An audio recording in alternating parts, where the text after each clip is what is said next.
Hello everyone, welcome to another episode of Autism Reviews where I review random games that I have played. Today's episode is about Meet Your Maker. This game follows the journey of the custodian as you collect resources to create a cure for a plague that almost wiped out humanity by raiding bases. It is also developed by Behavior Interactive, famous for saying quotes such as this. I think we did a pretty good job so far. Technically, this is the second live service game I've covered on the channel, with the first being Identity 5.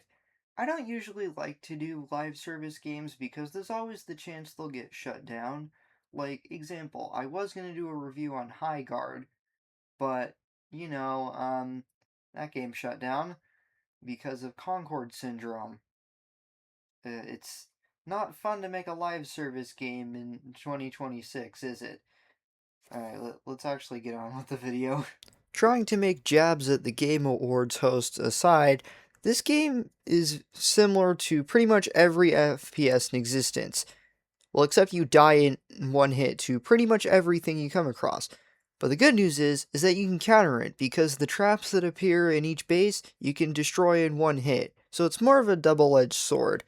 And if it wasn't obvious enough, your goal is to enter the enemy outpost, grab the GenMat vial that is being guarded by traps and zombie cyborg creatures, I guess, and then you leave, which will satisfy the Chimera, which is a genetically modified abomination that looks like Fecto-Alphalus from Kirby in the Forgotten Land.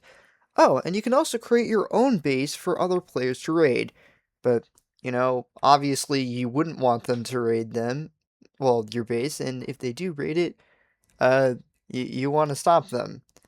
So, yeah, you could make something literally impossible or something extremely easy.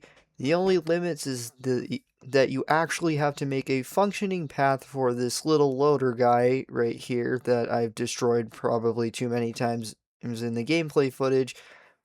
You have to make sure it can actually get to the GenMat vial, because if it doesn't, you kind of have to rebuild your base. So yeah, there's not a lot to it. And I did mention this was a live service game. That's because after the first section of the game, before you can actually build your own base, you go to NPC bases. But after that, you go to other players' bases. Like, one of them I went to was a level 500 player in the early game.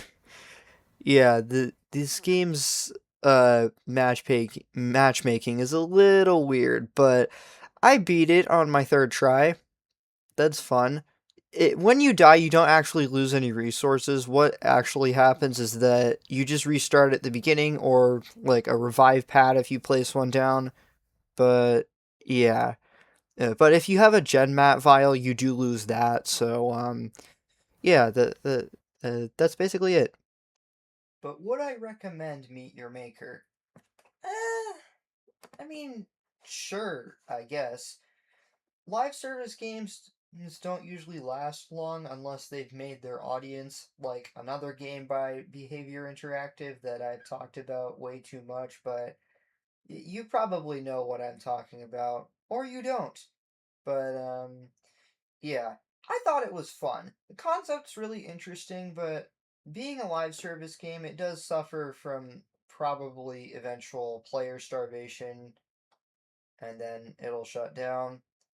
But it survived this long, so hey, you never know.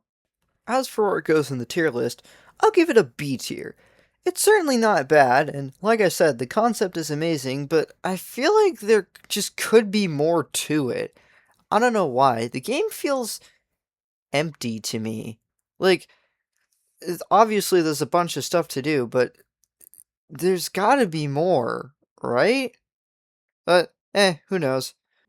So as for the next game, we'll be reviewing Aoi Oni. I don't know anything about it, but it's a horror game. It looks scary, and, yeah. So yeah, that's all for now. Thanks for watching.